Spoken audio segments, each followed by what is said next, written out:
Welcome to the SharePoint Framework and Viva Connections bi-weekly sync. We've renamed the call. I'm your host, Patrick Rodgers. It is December 16th. This will be my last call of the year, so I'm wishing everybody a happy holidays and hope you get some time off here at the end of the year to relax and recharge. We're going to have a great call. As always, patterns and practices, updates, new community samples, picture time. And then we got 3 great demos again from Mikhail and Frank, building an advanced enterprise search center with PnP Search Web Parts v4. From Zach, a React Graph Group Viewer web part. And Paolo, doing an introduction to adaptive cards for Microsoft Viva Connections. Excited to see all of those shortly. But first, we're going to real quickly go through opportunities to participate in the Patterns Practice program or this call. If you'd like to demo, please reach out at the link in the bottom right of this slide to request a demo spot. We'd love to have you demo. As I've always said, it is, I think, the most valuable part of these calls is to see all the great work you all are doing out there in the community. As well, on GitHub, you can report issues, submit pull requests, or help others with issues and questions. And as always, we appreciate your feedback about how the calls are going, documentation needs, where else can we help. Positive feedback is okay too.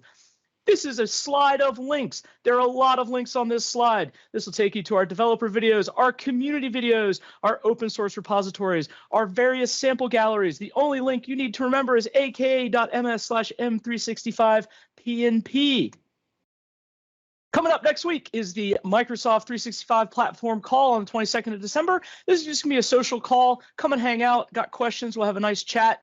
That's the weekly call. Download the recurrent invite there at that link. But next week's going to be kind of a casual hangout for folks if you are around and want to chat with like-minded individuals. Sorry, I'm going to jump in here. It's 21st of December. It's not 22nd. I'm really good at dates. See? I'm reading the slide. Tuesday. It says 22nd. Sure. And now up, samples. Sharing is caring. David. Patrick, thank you. Well, friends, as you may know, this is an open source community, and we invite any and all contributions and usage of these resources. But we know there are hurdles that may prevent you, so we want to remove all those hurdles, and you can do that via the Sharing is Caring program. They're hands-on, safe space opportunities for you to collaborate with the community. We'll walk you through a guided session on all of these topics, as well as our ever-popular AMAs. All free, scheduled multiple times a month. We just scheduled out January and February. Please join aka.ms/sharingiscaring. Now, once you join and you get involved in the community, we want to celebrate you, and that is where our recognition program comes in. Powered by Credly, you've seen all those beautiful, awesome badges. They can be yours as well. We need you to opt in, aka.ms/m365pnp-recognition, and we will ensure that you are recognized in a variety of ways. We got a lot of fun programs coming up for 2022. We cover the cost, no cost to you. They sit right next to your certification badges. So aka.ms/m365pnp-recognition to opt in so we can tie you to your GitHub account and your Credly account. Patrick, back to you. Awesome stuff. Thank you, David. Really thank you to everybody that's participated this year. It's been fantastic to see the growth in the Patterns and Practices community. Just want to say thank you to all of you for all the hard work and contributions. It really is outstanding. Now, SharePoint Framework updates with Vesa. Go. Double down. So first of all, 1.14 public preview is now available. We're looking into your feedback and if there's any issues. And of course, we are open for the feedback as well. So there have been a lot of MVPs and community members already participating on the discussion around the new features in here. And thank you for your feedback on that, because we are building SharePoint Framework for you. And that's why these beta previews are available. It is expected to go GA in January. Just to again recap on the growth of SPFx. Right now, the highest SPFx daily usage is actually from this week, which is pretty cool, before the usage will stop just slowing down because of the holiday season. So we are seeing really great growth again during this autumn, and we're expecting this to continue now that we're extending SPFx more and more across the other services as well. Quick recap in here, and nothing too dramatic, no changes as such, as a 1.14 preview was released in December. It is not intended for production usage, but we would be highly interested on your feedback on that. And of course, the new thing here, which we mentioned already 2 weeks ago, is that we're looking into adding a support for overriding the new and edit panels, new view and edit panels in the list and libraries, and that is now planned to be in 1.15 or so within the spring timeframe. So it will not be for 1.14, but in the upcoming features. But that's it from my side. So let's continue. Thank you, Vesa. Now we're on to the PnP.js client-side library updates with Julie. I've only had one coffee. I don't know if I can go this fast. So just to let everybody know, version 2.12 has been delayed. We didn't have any updates, and there's a couple of things we'd like to look at, but we've been working really hard on v3. So we have delayed the 2.12 release. Version 3, we've been talking about it for a couple months now. We have that nightly build going on, so you can try out the new version 3 branch. All the tests are passing. Documentation updates are ongoing. So please check out that pinned issue 1636, which gives you instructions on how to try it out, and give us any feedback you might have.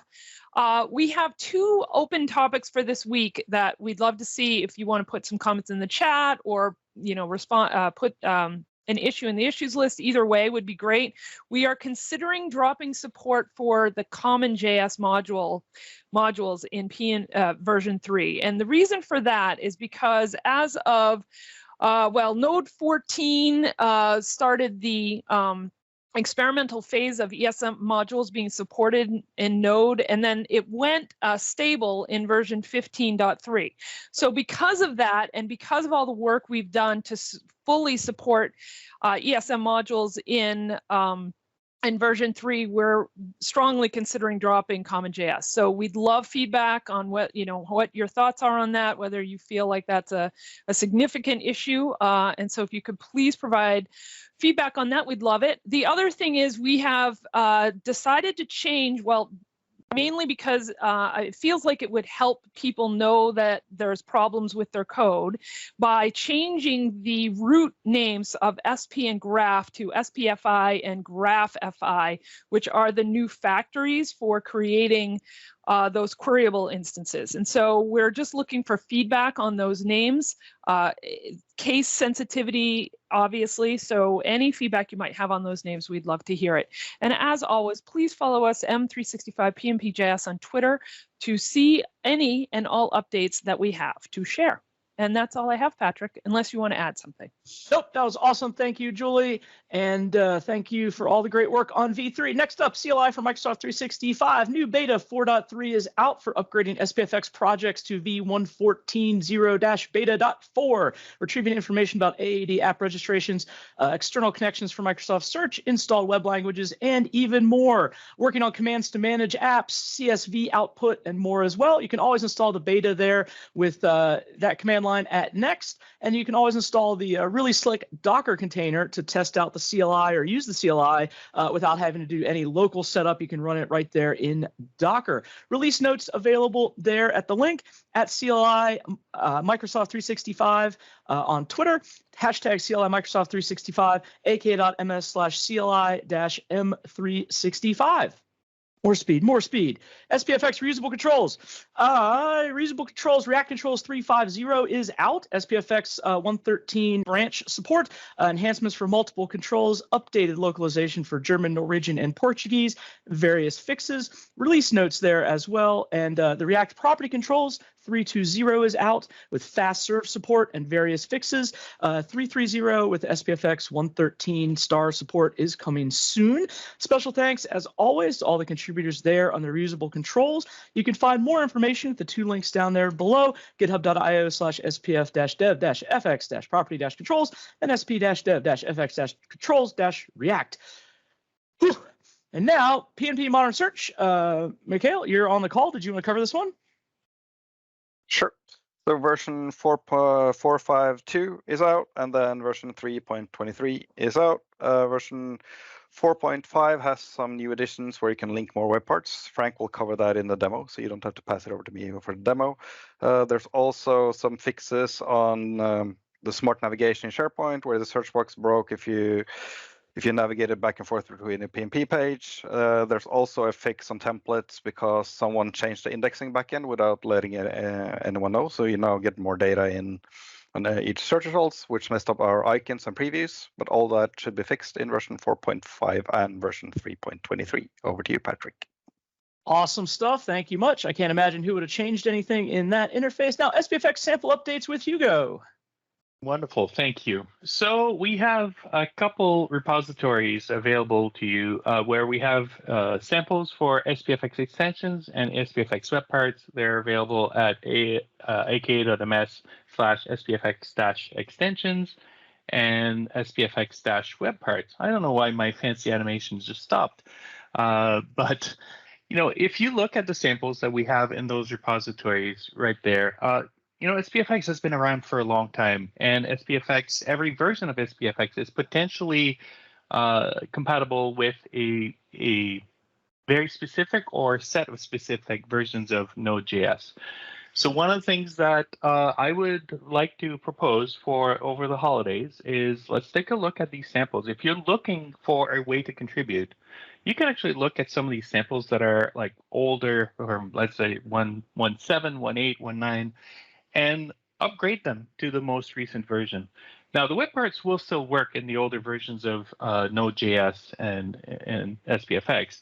That's not what it's about. These samples are about teaching new people or people who want to get started with SharePoint Framework how to do certain tasks. And normally they'll have the latest version of SPFx installed, and asking them to go back and forth between versions of Node.js and SPFx is probably not the best way for them to learn. So, and if the animation was working, I don't know, Patrick, if you can fast forward to the next slide, but I am proposing there you go, a holiday break challenge where if you contribute over the holidays, if you take some of your time off to actually upgrade a sample, we will give you a special badge. And that's going to be another one of those Credly badges. So the gauntlet is thrown, or whatever the holiday equivalent of that is. So thanks to everyone who have contributed this year. I can't wait to see what we're going to do over the next year, but I know it's going to be awesome. Thank you, everyone. Back to you, Patrick. I think over to David for SPFx ACES updates. He was so caught up in the festive spirit that he forgot all about ACES. All right, thank you. Yes, ACES. We got ACES aplenty. So we have a new sample from João Mendes, a COVID indicator. A very cool way to kind of keep track of the state. I know a lot of organizations want to provide that transparency to their organizations. So go check that out. We are open for more contributions. Feel free to reach out to myself, Hugo, or Derek Cash-Peterson. We are the maintainers of that. And again, coming in February, we're going to have that Getting Started with Viva Connections ACES Sharing is Caring session, our first two-part session. So we're going to go over all the information, give you a little homework. 1 week later, we're going to get together and build ACES together. It's going to be really, really cool. Look for that to be schedulable, or you can sign up for that here soon. And we invite the rest of the community to start taking advantage. Patrick, back to you. Awesome. Thank you, David, for that. And optional picture time. Everybody, cameras on. Go, go, go, go, go, go, go. Is it fast enough? So let's see. So we are already recording. We have 50 seats. I will put my camera on. Let's see how fast we can get the 50 seats filled in. I even cut to the picture. Cool. It's in your hands now, Vesa. I know. And there's high five on the back seat. I can say that. Cool. Excellent. Let's do some hand waving. We're going to do a GIF animation out of this as well. So thank you for everybody again joining today. Really great to have you here. We will keep on doing community calls throughout the holiday season as well, but not necessarily as this busy calls as this one. So thank you, everybody. Awesome stuff. Excellent. Patrick, let's get back to you. All right, we are on to the demos. First demo up is Frank and Mikhail. If you guys want to take over the presentation.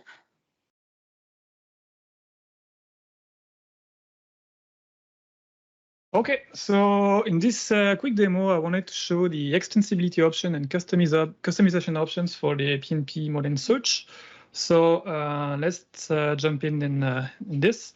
So as you may know, the PnP Modern Search web part provides some default layouts that you can use to display the information. But if you want to fit exactly your requirements, you have some possibilities to extend this. The first one is really to use I will go from basic to advanced. So the most basic option you could have to customize your results will be to use something we call the slots. So let's say I have a cards layout here and my data source is SharePoint Search. I have the slot option that can customize to replace some fields in the layout. So let's say I want to use another property for the title. I can use a built-in property like whatever, file type, for instance. Doesn't make any sense, but anyway. And as you can see, I can just customize the information displayed on the layout just by updating the slots. So it's very basic. You don't have to know any technical requirements here.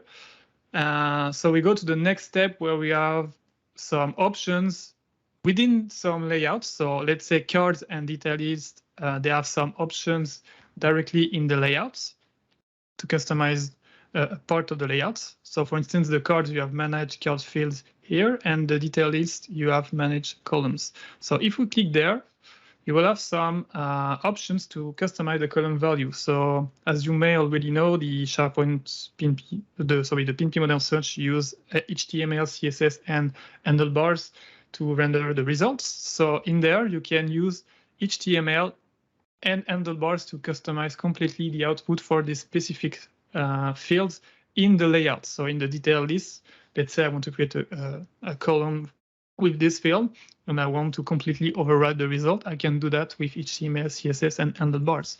So in handlebars, as you can see, you have some available properties that you can use inside the templates.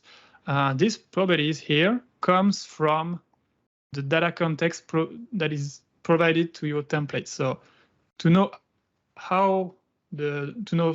what properties are available, you can just click on the debug layout here, and you can see all the properties that can be used inside your templates. Okay, so if I say I want to use the properties from my property pane, I have the properties here, and I can just look up for the property I want with the value, and I can use it directly in my template. So that is another option here that you can use. So to complete my example, just modify the title render here. You can just use a plain HTML or even text. It works, whatever, and I can completely override the rendering for the specific field.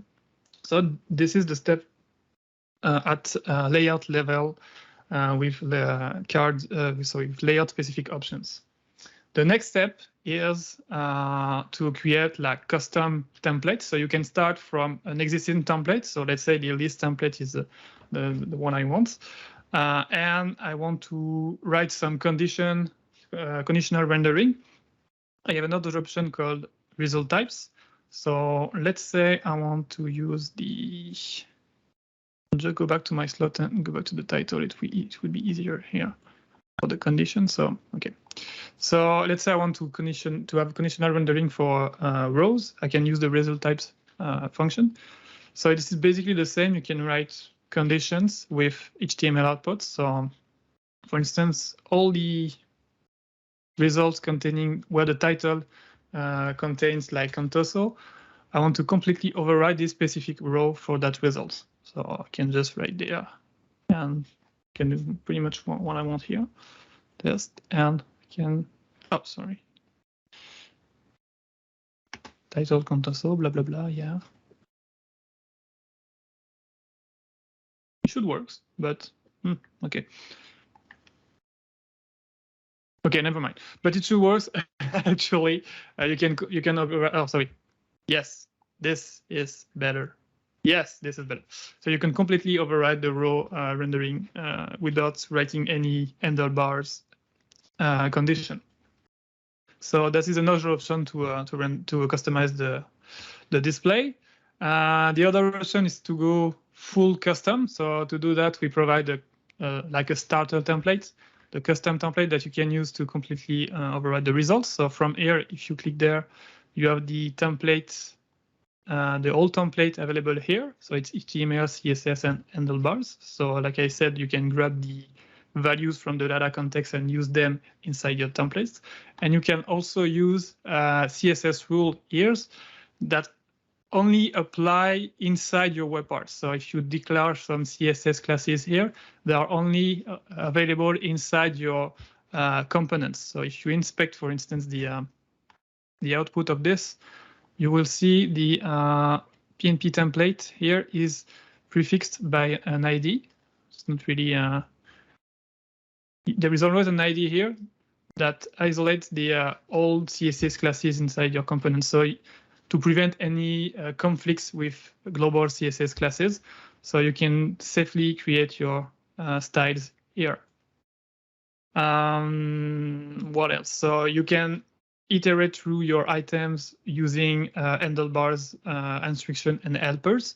We provide by default more than 100, and I don't remember the number, but helpers for handlebars to know how, what helpers you can use inside a template. Just go on the handlebars templates projects. You have a template dedicated to, also a repository dedicated to this, handlebars helpers, and you will see all the available helpers that you can use to format your HTML inside a template. And you can also refer to the web part documentation to see the custom helpers we provide as well. Okay, so this is another option to customize. So you can just customize the template like in place. This is not really the recommended approach because the content of the template is embedded inside the web part property bag, which is not a really good thing if you like remove the web part from the page. So the recommended approach is to use an external template. So you have a basic HTML file that you can upload in the same site in a document library. It works the same. So you can just manage your template in a more centralized way. The last customization option you will have is using the extensibility library, and that's really what I want to cover in this call, is the extensibility library. So we provide an extensibility model for the PnP Modern Search through the PnP Modern Search Extensibility Samples repository that you can see on the Microsoft Search organization. So it's not the Modern Search, it is the PnP Modern Search Extensibility Sample. So from here, just clone the solution, and you will have some awesome code example that you can use to extend the experience. So when we say extend the experience and write extensions, you can write custom components, web components inside a template. So for instance, the PnP stuff are web components, so you can write your own. Custom layouts, for the new version, we allow these options. Custom suggestion providers for the search box, and also custom handlebars helpers. And that's what I will show you right now. So I've downloaded the solution and just executed in VS Code. And it is a SharePoint Framework library component, so it works the very same like a web part, so whatever, it's the same. So you create you do a gulp bundle, gulp serve, or whatever, it all works. So basically you have to package the application with a gulp package solution command and then upload it to your app catalog. The same app catalog where the PnP Modern Search web parts are deployed. So you choose your extensibility package here, and you update it in your app catalog. So it's really important for a SharePoint Framework library component to check this option to make this solution available to outside, because it's not really an application on its own. So you have to check this option to make it work. So you click on deploy, and now I will show you how to debug this thing. So it's, like I said, it's a regular SharePoint Framework solution, so you can debug the application the same way you do for web parts. So I have a workbench here. So on the same site, I will just add the PnP search results on the page. And I can quickly go to the layouts to see if my extensions are correctly deployed. If you see that, the custom layout, that it means the extensibility library has been correctly deployed. And to register, to make sure the registration is correct, on the last page, you have the option to configure the extensibility libraries that are loaded. So it works by IDs. So we provide a default ID with the default sample solution, and the ID can be found in the solution here. So this is the same ID here that you will use to register your library. You can disable or enable it on demand. So basically, to debug the solution, just open the workbench and debug the component or the layout you want to use. For instance, here, and if I click on my, I have no results. Okay, yeah, okay, great. Come on. Sorry, my PC is freezing. Come on. Yeah. Right. So here I have a custom layout with a custom component, and when I debug my solution, I can enter directly the component and see how it works. So I will cover the component first. I think it is the more important. So in a component, when you write a layout, you can pass some objects from the context with this specific notation, the data, blah, blah, blah, and you can just write. You can just use the property from the context, like I said earlier, and the typing, if the type conversion is done automatically for you. For instance, you can pass string, object, date, number, or boolean, and in your component, it will be resolved in the prototype already. So you don't have to do the conversion here. So for object, it's pretty convenient because you don't have to do it by yourself, and you can use it. You can use this value directly in your component. Another cool thing is you can also use in a component the shared services, the shared SharePoint Framework services like SP, HTTP client or something if you want to have some dynamic components. And to do that is very simple. In the base web component class, you will have a service scope, which is the root service scope to resolve the shared services on the page. And when we are talking about shared services, we're talking about SP HTTP client, MS Graph client, or something like this. And you can just use this service scope to consume an instance of SP HTTP client or whatever you need to do your call, and do the call you want to grab data. That's very useful if you want to write like dynamic components, and it is the same for all components. In terms of customization, you can make inside the extensibility library. You have, of course, the custom components. You have also the custom layouts. Basically, the custom layouts allows you to save properties inside the web part property bag, so you can use them in your template. So you just have to define the fields in the property pane you want to use. You have also the option with the custom suggestion provider. So basically, the custom suggestion provider is typed to the search box here. And if I go to the enable query suggestions, I will see now my custom suggestion provider loaded, and I can just enable or disable it. And when I click here, I can just customize the results that are displayed here, and it's all configurable. All configurable here. It's regular SharePoint Framework stuff, so not really complicated. As you can see, I can really completely override the experience and provide custom results for my users. So custom components, custom layouts, custom suggestion provider, and the last one is the handlebar customizations that you can also use to create your own helpers as well within your template. These helpers will be available for all the templates, the web parts and the search result web parts and the filters web parts. I think I'm done. It's pretty quick, so I did my 15 minutes. So I'll let you continue, Avesa and Patrick. And thank you. All right, thank you very much for that. Very cool to see all those advanced capabilities. A lot of great work has gone into that. Encourage everyone to check that out, not just to use it, but maybe to learn from it a little bit as well. Zach Roberts, you are up next with React Graph Group Viewer. All right, let's get going. All right, so not terribly long demo here. So we'll hop into the web part to look at it first. So a simple web part, just a text field here. Start searching for your groups. Once you start typing in a name of a group, this will start to populate this list down here. It's going to make a graph, a Microsoft Graph call, searching on the display name as you type.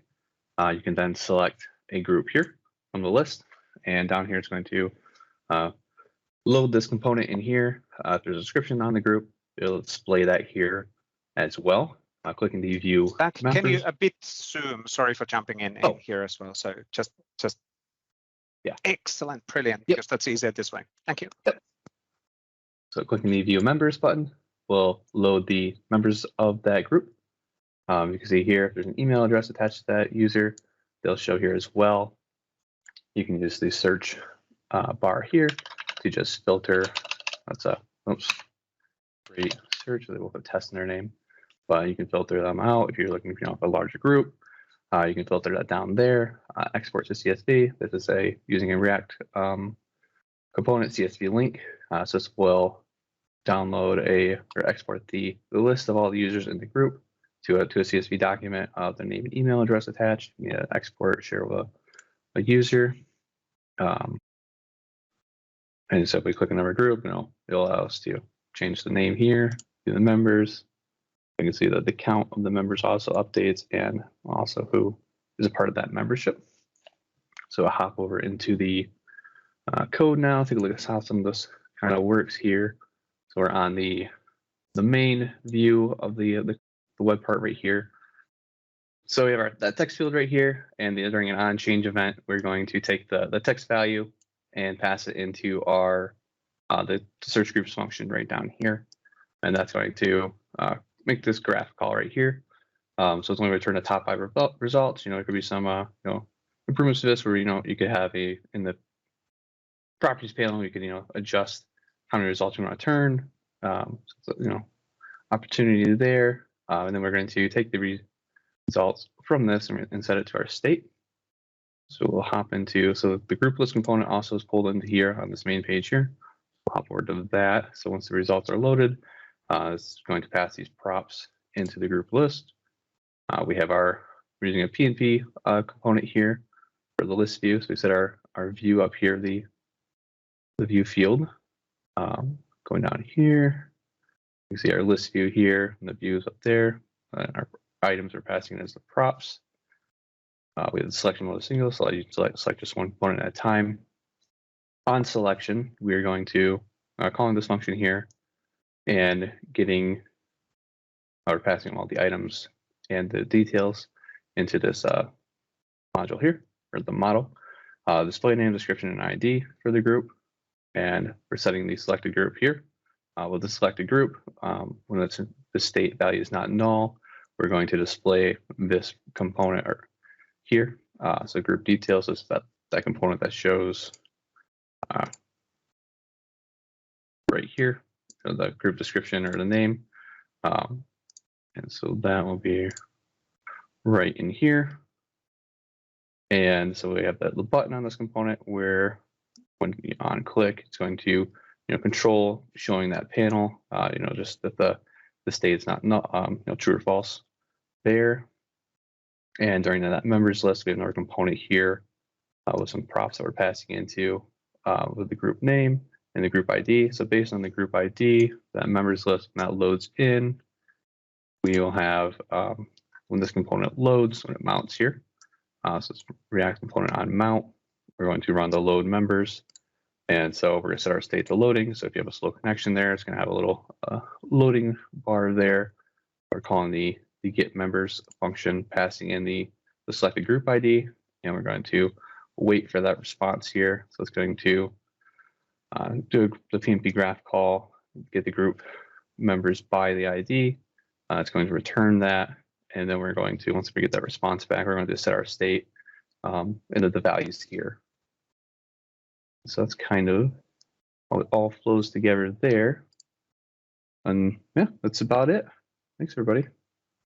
Awesome stuff, Zach. Thank you very much. Great demo and a really nice, clean example for folks to check out there of using React to bind things up and give a nice display. And now over to Paolo for an introduction to Adaptive Card Extensions, or ACEs, for Microsoft Viva Connections.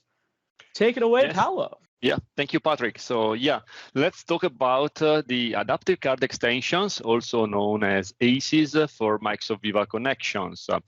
So first of all, let me try to explain you what Microsoft Viva is, just in a nutshell. So the Microsoft Viva offering is the new employee experience platform provided by Microsoft and introduced early this year in February 2021 this year.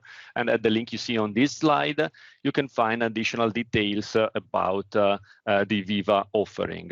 Just few words about the products that make the Viva offering. We have 4 different products: Viva Insights, Viva Topics, Learning, and Connections.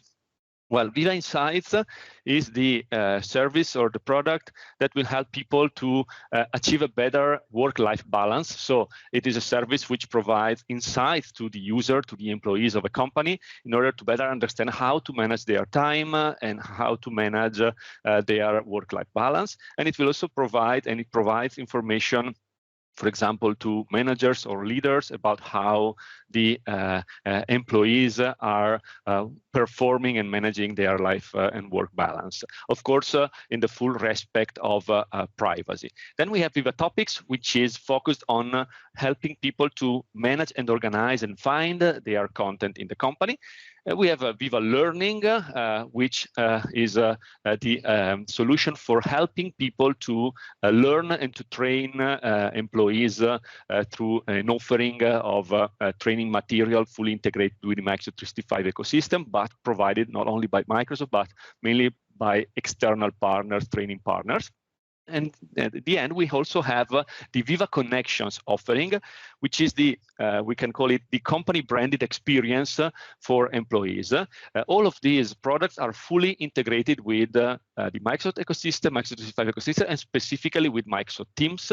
And especially Viva Connections can provide its own interface either through the mobile experience of Viva Connection or through a Viva Connection desktop experience, which is fully integrated with Microsoft Teams.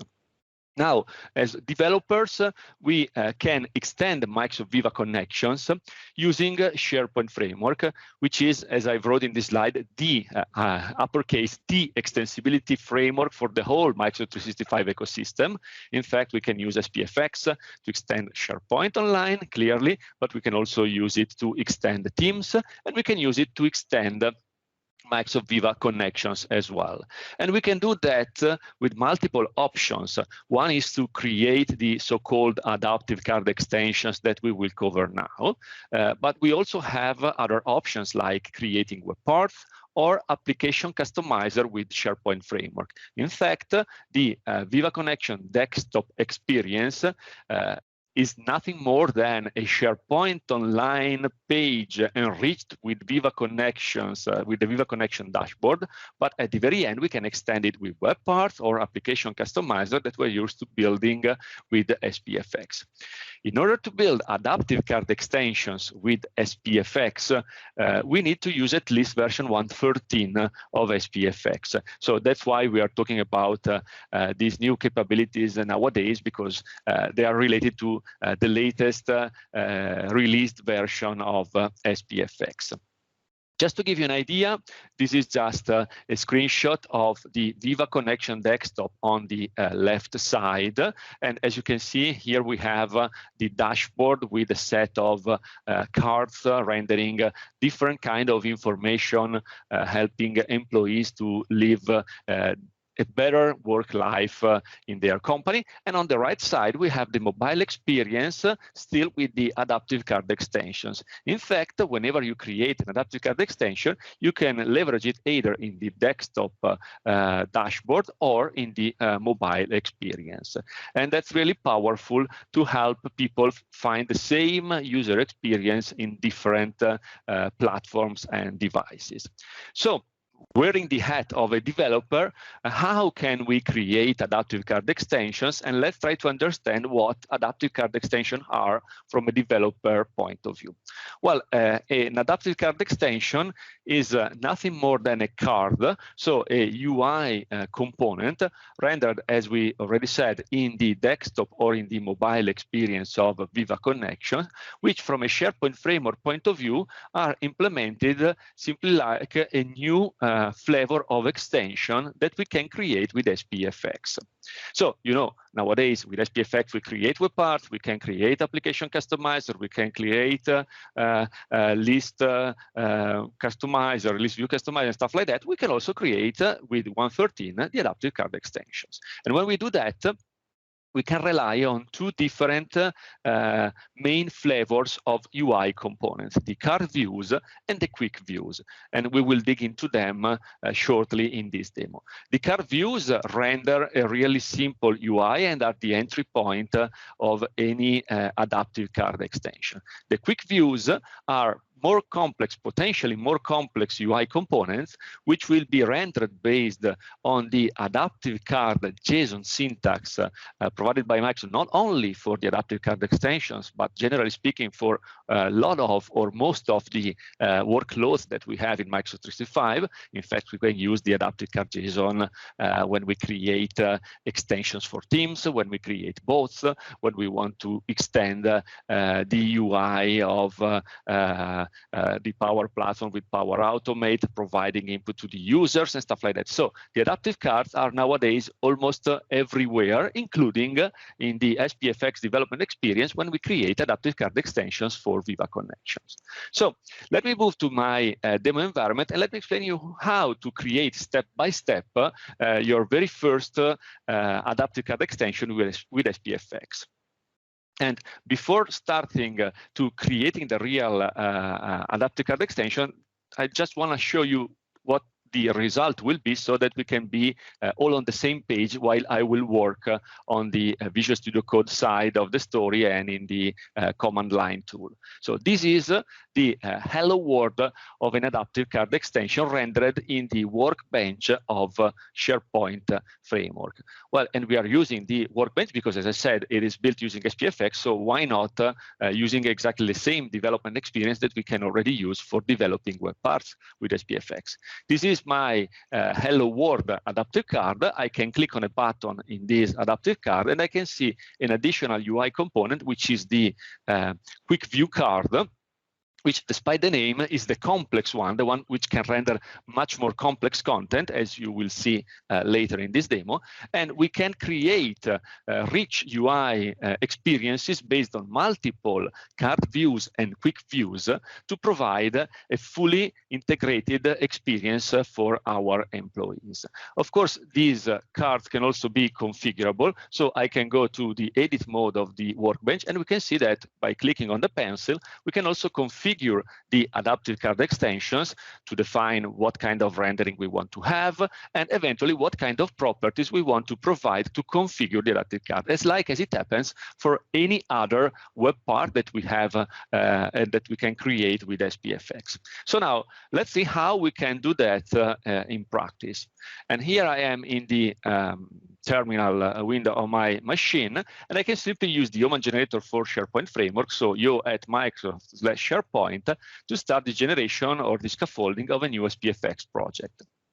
Like always, we have to provide a solution name, and the target for our solution will be SharePoint Online only in this scenario, because we are creating something which will work on the cloud only, Microsoft 365 only. I'm going to use the current folder for storing the scaffolded files, and I want to make my solution tenant-wide available to make it easier to use it in the Viva Connection dashboard. Right now, I will not select to use an isolated permission model. And here we are. Now, we can also, in version 1.13, choose if we want to create not only a web part, an extension, or a library, but also an adaptive card extension, which is the new option that we have. By selecting this option, we will also have the capability to define or to choose what card view flavor we want to create first. What do I mean? Well, when you create an adaptive card extension, you will have at least one card view defined in the adaptive card extension. And through this set of options, we can select the flavor, the behavior, the UI rendering of the very first card view that we are going to scaffold in our solution. That means that we can add additional card views and quick views if we like, and we will be able to choose different layouts. But here we can make the choice for the very first one. And I will go with the default one, so the primary text template. In one of the upcoming demos in the SIG calls, I will dig into the options that we have and on the behavior that we can leverage for all of these different flavors of card views. Now I will simply go for the primary text template. I can call it SIG very first ACE, just for the sake of providing a name, and I really don't care about the description. And now the scaffolding tool will start. It usually takes between 30 seconds and 1 minute, so I don't want to waste your time. And I already created a solution following exactly the same steps, and it is the one that we just saw in the workbench. And so here we can see what got generated, got scaffolded by the Yeoman generation for SharePoint Framework. And here you can see that in the SRC folder, we have this hello SIG-call adaptive card extension. And if we open the source code file, we can see that it is nothing more than a TypeScript class which extends the base adaptive card extension type that we have now in SharePoint Framework. So just a new base type that we can extend to create our own extensions and components. Notice that, like it happens for most of the components that we have in SPFx and for sure for React, we have the definition of an interface for the properties and the state of our adaptive card extension. So the properties will be those that we can configure using the property pane in the UI. So this area of the UI. And as you can see here, the interface defining the properties simply defines a title, a description, and an icon property. Then we have the state, which will be used, and again, we will cover more deeply this topic, the management of state and properties, in one of the upcoming SIG demos. But again, through the state, we can manage the state of the adaptive card extension. In the onInit method of our ACE, we simply define the initial state, and then, this is really important, we register through a set of navigators, the card navigator and the quick view navigator, we register the cards that we want to use to render the UI of our adaptive card extension. As I told you, we have two main categories of cards. We have the card views and the quick views. And we have two different navigators, one for the card views and another one for the quick views. So here I'm just saying, okay, please register in the collection of card views the card view that got generated by the scaffolding tool, and we will see it shortly, with a specific card ID, which is nothing more than a unique string identifying the card I'm going to register. And the same applies for the quick view, which will be yet another type scaffolded by the scaffolding tool. And of course, you can create your own, and it will be registered in the quick view navigator.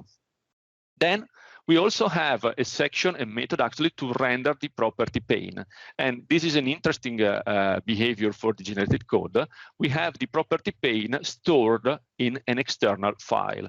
So there is a dedicated class, this one, in which we still render with the same behavior we are used to using in any SharePoint Framework web part, but we are rendering here the groups of properties and the fields that we want to make configurable in the UI of the property pane. So again, these are the property pane fields that we see in this area in the property pane of the adaptive card extension. Okay, so we have the extension, we have the properties, we define the card that will be rendered by default as the initial one, and in this auto-generated and scaffolded solution, the card view ID, the only one that we have, will be the one provided by the render card. And as such, the rendering of the UI of our ACE will render this object, an instance of this class, the card view, which again extends a base type. Right now, we are using the base primary text card view because I made the choice to use the primary text flavor when I scaffolded the solution. But we'll see that there are additional options that we can choose from. And again, this card view component extends this type, providing the type of the properties and of the state that will be used to manage and to provide property and state to the current component. And as you may notice, these interfaces are exactly those that I defined in the extension class. In fact, those are exported and imported right here in this in this card view source code file. You see import, and I'm importing those files from the extensions, meaning that they are exactly the same interfaces. And that's because, and again, we will go deeper on this topic in one of the upcoming SIG calls, but again, we are sharing the same properties and the same state across all of the card views and all of the quick views in your adaptive card extensions. So the properties and the state of the main extensions are also available and shared with all of the card views, and you will see also with all of the quick views. Now, in the card view, we have a predefined rendering provided by Microsoft. We have 3 different flavors, and depending on the choice we will make, we will have a specific rendering for the card view. This one will simply render a text message. In fact, if we go back to the UI, you can see that we just have a title and a text, and eventually can render 1 or 2 buttons, no more than that, either 1 or 2 buttons. How does it work? Well, we have a get card buttons method that will be invoked by the SPFx infrastructure, and the result can be undefined or 1 iCard button instance or an array of 2 iCard button instances, meaning that we can return 1 button, 2 buttons, or no buttons. A single button will be defined providing the type of the action that we want to associate with the button. And right now, the action that we have is quick view, meaning show a quick view. Which one? The one with the ID that we registered, defining our adaptive card extension right here. So at the very end, it means by clicking on this button, simply render the quick view, which is defined here in yet another class, the quick view class, which again inherits from a specific base class, the base adaptive card view. And again, one more time, it leverages the same, exactly the same properties and state interfaces that we defined in the adaptive card extensions that we saw first. So again, the properties and the state are shared with this quick view and with any other quick view that we have in this adaptive card extension. But whenever you create a quick view, you also have the option to provide another interface which will define a specific container of data which will be used to render the UI of the quick view. This is a fully customizable interface, and again, this scaffolded one simply provides a subtitle, a title, and a description. And the purpose of this interface is that we have a get data method provided by the quick view class, which will simply return an instance of this interface and which will be used by the adaptive card JSON associated with the quick view in which we are for rendering the actual UI of the quick view.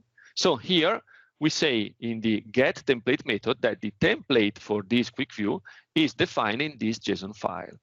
If we have a look to this JSON file, we can see that it is based on the adaptive card JSON schema. Actually, this is based on version 1.2, and we can go up to 1.3 in the adaptive card extensions built with SPFx. So you can use the syntax of the adaptive card JSON schema. And here we simply define through the adaptive card syntax that we have a card with a specific body, which will have a text block in bolder text, which will render the title property of the interface that we defined here. So this property, which means this value, which will come from the resources of our SharePoint Framework solution. And then we say that we have a column set in which we want to render just one column with yet another text block, still bolder, which will render the subtitle of the object that we defined in the quick view. So this property. And last but not least, we render one last text block with the description still coming from the quick view data type definition. So really simple if you think about that.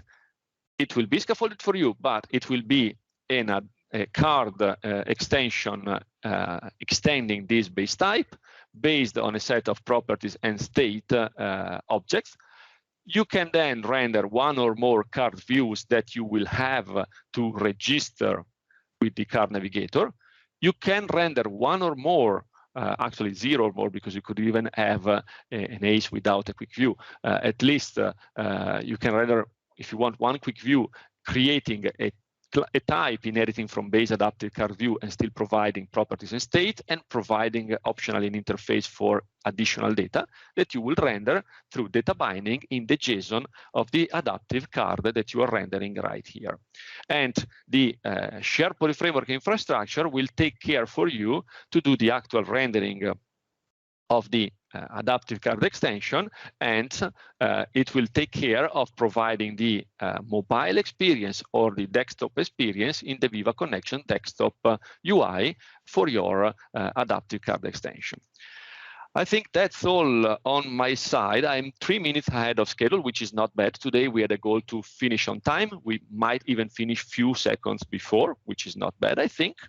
So I don't know if there are any questions in the chat, because I don't see it. And if not, I can give the stage back to you, Patrick.